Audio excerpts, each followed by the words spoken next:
नमस्कार, मी अमित कोळेकर. तरुण भारत न्यूज बुलेटिनमध्ये आपल्या सर्वांचं स्वागत. आता पाहूयात आजच्या ठळक बातम्या. पंतप्रधान नरेंद्र मोदी यांच्या 12 वर्षाच्या नेतृत्वाखालील कारभारामुळे भारताने जागतिक पातळीवर मोठी झेप घेत चौथी मोठी अर्थव्यवस्था म्हणून स्थान मिळवले आहे, असा विश्वास बेळगावचे खासदार जगदीश शेट्टर यांनी व्यक्त केला. पत्रकार परिषदेत बोलताना त्यांनी मोदी सरकारच्या विविध विकास कामांचा आढावा घेत नीती आयोगाच्या बैठकीत केंद्र व राज्य समन्वय वाढल्याचे सांगितले. राष्ट्रीय महामार्ग, विमानतळ, रेल्वे आणि मेट्रो प्रकल्पाच्या विस्तारासह उडान योजनेमुळे देशातील विमानतळांची संख्या वाढल्याचे त्यांनी नमूद केले. वंदे भारत, रेल्वे आणि मेट्रो सेवांचा विस्तार तसेच बेळगावच्या नव्या विमानतळ टर्मिनलचे उद्घाटन लवकरच होणार असल्याची माहिती त्यांनी दिली. बेळगाव शहरासाठी 135 कोटी रुपयांचा निधी मंजूर असून स्वच्छता व नागरी सुविधांच्या विकासासोबत विविध पायाभूत प्रकल्प सुरू असल्याचे त्यांनी नमूद केले. शिवम असोसिएटच्या कथित कोट्यावधी रुपयांच्या ठेवी घोटाळा प्रकरणातील प्रमुख आरोपी शिवानंद नीलनवर यांना न्यायालयाने अटीसह जामीन मंजूर केला आहे. मात्र जामीन मिळाल्यानंतरही प्रकरण संपलेले नसून सीआयडीकडून तपास यापुढेही सुरू राहणार आहे. सीआयडी तपासात बेकायदेशीररित्या ठेवी संकलित केल्याचा आरोप समोर आला असून Karnataka protection of interest of depositors कायद्याअंतर्गत कारवाई सुरूच आहे. न्यायालयाने जामीन मंजूर करताना तपासात पूर्ण सहकार्य करण्याची अट घातली असून अटींचे उल्लंघन झाल्यास जामीन रद्द होऊन पुन्हा तुरुंगवास होऊ शकतो. दरम्यान ठेवीदारांच्या पैशाबाबत आर्थिक व्यवहारांची सखोल चौकशी सीआयडीकडून सुरू असून पुढील पुरावे आणि व्यवहारांची पडताळणी केली जात आहे. बेळगाव जिल्ह्यात आरटीओ चलनाच्या नावाखाली व्हॉट्सअप ॲपवर एपीके फाईल पाठवून सायबर फसवणुकीची घटना उघडकीस आली आहे.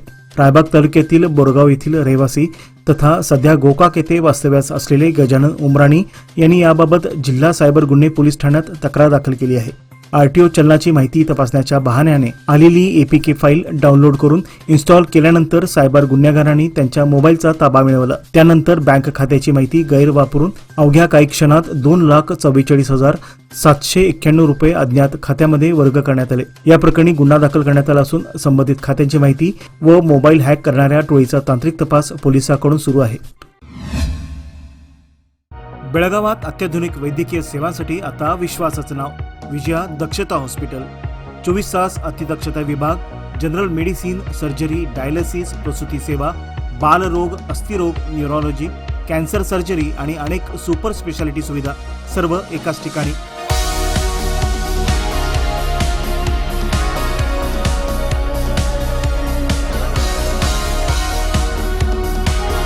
अनुभवी डॉक्टर, आधुनिक तंत्रज्ञान आणि रुग्णांसाठी मनापासून सेवा. सर्व प्रमुख विमा आणि सरकारी योजना स्वीकारल्या जातात. आजच भेट द्या. खानापूर रोड, 3ऱ्या रेल्वे गेट जवळ, रेल्वे ओव्हरब्रिजच्या खाली, टिळकवाडी, बेळगाव. संपर्क 7353641444. विजया दक्षता हॉस्पिटल, आपल्या आरोग्याची दक्ष काळजी. कर्नाटकातून गोव्यात जाणाऱ्या पर्यटकांच्या वाहनांची मोलेम चेक नाक्यापूर्वीच अडवणूक करून आर्थिक लूट केली जात असल्याचा गंभीर आरोप समोर आला आहे.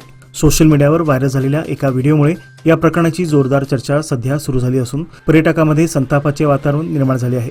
कर्नाटक, महाराष्ट्र, तामिळनाडू आणि आंध्र प्रदेशसह विविध राज्यातून दररोज शेकडो पर्यटक आपल्या वाहनासह गोव्याकडे रवाना होत असतात. वाहनांच्या कागदपत्रांची तपासणी करण्यासाठी मोलेम येथे डिजिटल चेक नाका कार्यरत आहे. मात्र डिजिटल चेक नाका सुरू झाल्यानंतर काही जण मोलेम चेक नाक्याच्या सुमारे 500 मीटर आधीच वाहन चालकांना अडवत असल्याचा आरोप सोशल मीडियावर करण्यात आला आहे. व्हायरल झालेल्या व्हिडिओमध्ये रस्त्याच्या वळणावर वाहने थांबून चालकांची चौकशी केली जात असल्याचे दिसून येत आहे. काही सोशल मीडिया पोस्टमध्ये पर्यटकाकडून विविध कारणे सांगून दंडाच्या नावाखाली पैसे उकळले जात असल्याचाही दावा करण्यात आला आहे. हा प्रकार शिफ्टनिहाय सुरू असल्याचे आरोपही करण्यात आले आहेत. दरम्यान या व्हिडिओतील दावे आणि आरोपांची अधिकृत पुष्टी तरुण भारत न्यूज करत नाही आणि संबंधित यंत्रणांकडून कोणतेही अधिकृत स्पष्टीकरण देण्यात आलेले नाही. मात्र या व्हायरल व्हिडिओमुळे गोव्यातील पर्यटन व्यवस्थेवर प्रश्नचिन्ह उपस्थित झाले आहेत. कर्नाटकाचे नूतन मुख्यमंत्री डी.के. शिवकुमार यांनी दिल्ली दौऱ्यात राष्ट्रपती भवनात राष्ट्रपती द्रौपदी मुर्मू यांची भेट घेऊन विविध विषयावर चर्चा केली. मुख्यमंत्री पदाची सूत्रे हाती घेतल्यानंतर प्रथमच त्यांनी राष्ट्रपती भवनात भेट देत सौजन्यपूर्ण संवाद साधला. यावेळी राज्यातील विकास कामे, प्रशासनिक प्राधान्यक्रम आणि केंद्र राज्य समन्वय यावर चर्चा झाल्याचे सांगितले. त्यानंतर डी.के. शिवकुमार यांनी दिल्ली येथील निवासस्थानी उपराष्ट्रपती सी राधाकृष्णन यांची भेट घेऊन राज्याच्या विकासाशी संबंधित मुद्द्यावर चर्चा केली. या दौऱ्यात त्यांनी पंतप्रधान नरेंद्र मोदी, केंद्रीय गृहमंत्री अमित शहा आणि अर्थमंत्री निर्मला सीतारामन यांच्यासह विविध केंद्रीय नेत्यांचीही भेट घेऊन सहकार्याची अपेक्षा व्यक्त केली. बेळगाव जिल्ह्याचे जिल्हाधिकारी मोहम्मद रोशन यांनी आपल्या कुटुंबासह श्री क्षेत्र यल्लमा देवी मंदिरात जाऊन देवीचे दर्शन घेतले. दर्शनानंतर पत्रकारांशी बोलताना त्यांनी सौंदत्ती येथील यल्लमा देवी डोंगर परिसराच्या सर्वांगीण विकासासाठी सुमारे 215 कोटी रुपयांच्या विविध विकास कामांना मंजुरी देण्यात आल्याची माहिती दिली.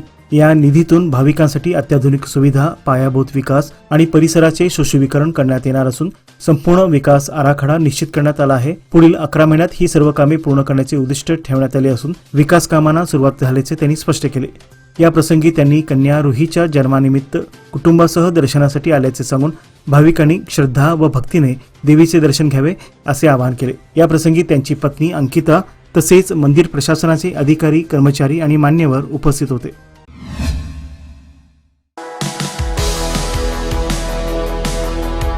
अधिक मासानिमित्त सोन्या चांदीच्या खरेदीसाठी सर्वोत्तम ठिकाण डीके हेरेकर ज्वेलर्स. अधिक मास हा पवित्र आणि शुभ काळ आणि याच काळात चांदीच्या वस्तूंना विशेष धार्मिक महत्त्व. पूजेसाठी आकर्षक चांदीची भांडी, देवमूर्ती, ताट, वाट्या, समई, पैजण, निलांजन आणि सुंदर भेटवस्तूंचे खास कलेक्शन.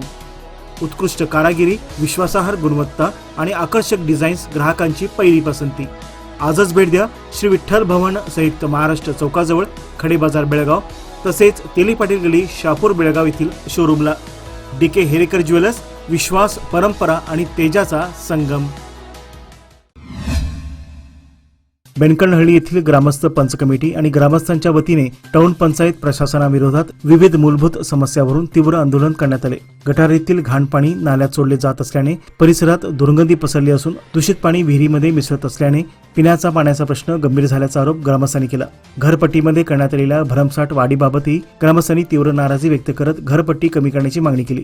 गावात नियमित आणि पुरेशा प्रमाणात पिण्याचे पाणी उपलब्ध करून द्यावे, तसेच केंबाळी नाल्यावर झालेले अतिक्रमण हटवून नैसर्गिक प्रवाह सुरळीत करावा अशी प्रमुख मागणी यावेळी करण्यात आली. मागण्याकडे तातडीने लक्ष न दिल्यास तीव्र आंदोलन छेडण्याचा इशारा ग्रामस्थ पंच कमिटीने दिला असून आंदोलनात मोठ्या संख्येने ग्रामस्थ उपस्थित होते.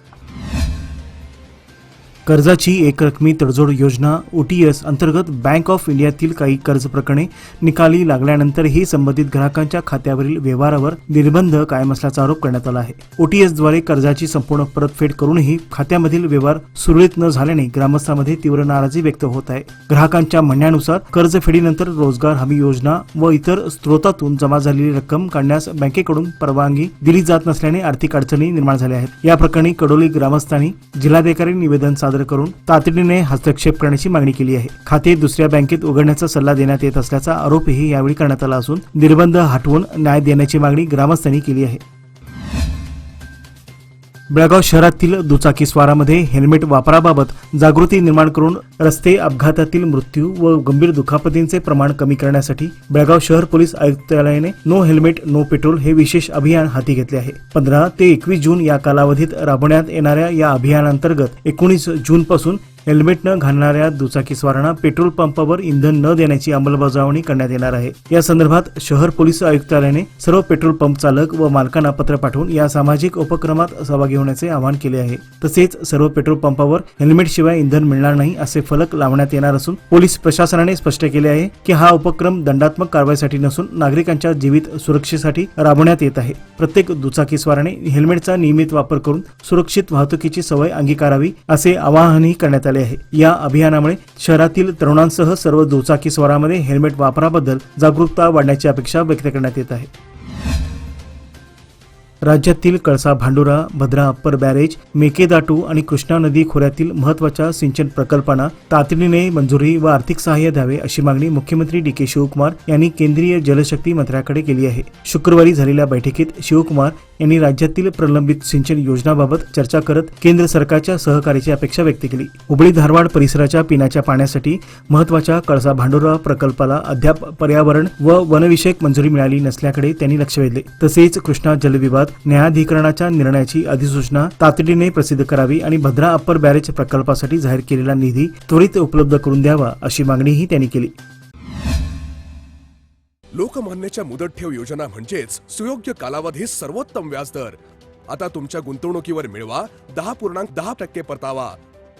अधिक माहितीसाठी आजच संपर्क करा 1800212405. लोकमान्य, प्रत्येक पावलावर तुमच्या सोबत. योजना फक्त सभासदांकरिता. नियम व अटी लागू. महिला प्रवाशांच्या सुरक्षित व आरामदायी प्रवासाला प्राधान्य देण्याच्या उद्देशाने कारवार रेल्वे स्थानकात पिंक बबल ही विशेष विश्रांती आसन व्यवस्था सुरू करण्यात आली आहे. सुमारे 1 लाख रुपयांच्या खर्चातून रोटरी क्लब ऑफ कारवार यांच्या पुढाकाराने ही सुविधा उभारण्यात आली असून तिचे उद्घाटन विश्वेश्वर हेगडे कागेरी यांच्या हस्ते करण्यात आले. महिला प्रवाशांना रेल्वे येईपर्यंत सुरक्षित, स्वच्छ व सुसज्ज वातावरणात थांबता यावे यासाठी ही सुविधा उपयुक्त ठरणार असल्याचे कागेरी यांनी सांगितले. महिलांच्या सुरक्षेसाठी स्थानक परिसरात सीसीटीव्ही कॅमेरे बसवण्यात आले असून त्रास देणाऱ्या विरोधात रेल्वे पोलिसांकडून कठोर कारवाई केली जाणार आहे. दरम्यान कारवार मडगाव शटल रेल्वेला कायमस्वरूपी मान्यता मिळाल्याने या मार्गावरील कर्मचारी, व्यापारी, विद्यार्थी, रुग्ण व पर्यटकांना मोठा लाभ होणार असल्याचेही त्यांनी नमूद केले.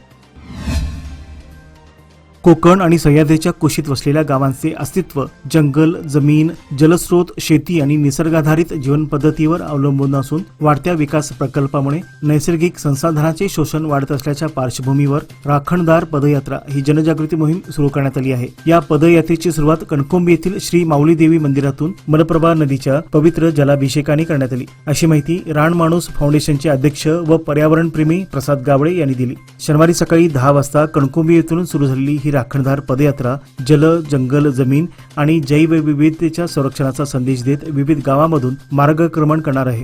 या यात्रेचा मुख्य उद्देश स्थानिक नागरिक, शेतकरी आणि युवकांमध्ये पर्यावरण संवर्धन, जलस्रोतांचे जतन आणि शाश्वत विकासाबाबत जनजागृती करणे हा असल्याचे आयोजकांनी सांगितले. पश्चिम घाटाच्या पायथ्याशी कणकोंबी ते गोवा केरी मार्गे सिंधुदुर्गातील सोनोर्लीपर्यंत ही यात्रा पोहोचणार असून पर्यावरण संरक्षणासाठी नागरिकांनी मोठ्या संख्येने सहभागी होण्याचे आवाहन करण्यात आले आहे. शनिवार दिनांक 13 जून 2026 रोजी राजगोळी बुद्रुक, तालुका चंदगड, जिल्हा कोल्हापूर येथे सकाळी 10 ते दुपारी 2 या वेळेत Vijaya Dakshata hospital Belgaum, doctor M Joshi यांच्या Kodkini eye centre Belgaum, Olam global agri commodities India private limited आणि बरारी सामाजिक संस्था नेसरी यांच्या संयुक्त विद्यमाने मोफत बहुउद्देशीय आरोग्य तपासणी शिबिर उत्साहात संपन्न झाले. शिबिरात विजया दक्षता हॉस्पिटलच्या तज्ज्ञ डॉक्टरांकडून जनरल मेडिसिन, अस्थिरोग तसेच स्त्रीरोग व प्रसूतीशास्त्र विभागात मोफत तपासणी व सल्ला देण्यात आला. तसेच कोडकणी आय सेंटरच्या नेत्रतज्ञाकडून डोळ्यांची तपासणी करून आवश्यक मार्गदर्शन करण्यात आले, ज्याचा नागरिकांनी लाभ घेतला. दरम्यान या शिबिरात ग्रामीण भागातील नागरिकांनी आरोग्य अधिकाऱ्यांकडून आरोग्यविषयक मार्गदर्शन प्राप्त केले. यावेळी डॉक्टर माला शेट्टी, डॉक्टर प्राजक्ता चौगुले, डॉक्टर श्रुतिका मुंगारे आणि डॉक्टर नम्रता बाबली यांच्या नेतृत्वाखाली सदर शिबिर यशस्वीरित्या पार पडले.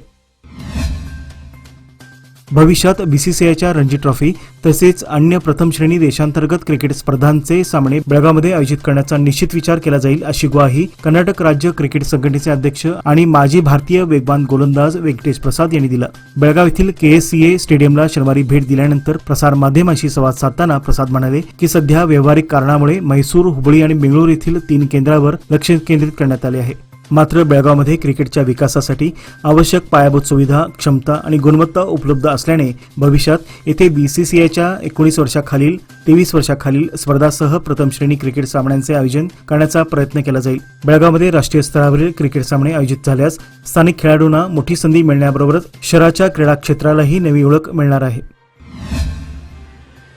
याचबरोबर आजचे बातमीपत्र इथेच संपले. अधिक माहिती आणि ताज्या घडामोडीकरता पाहत रहा तरुण भारत न्यूज चॅनल.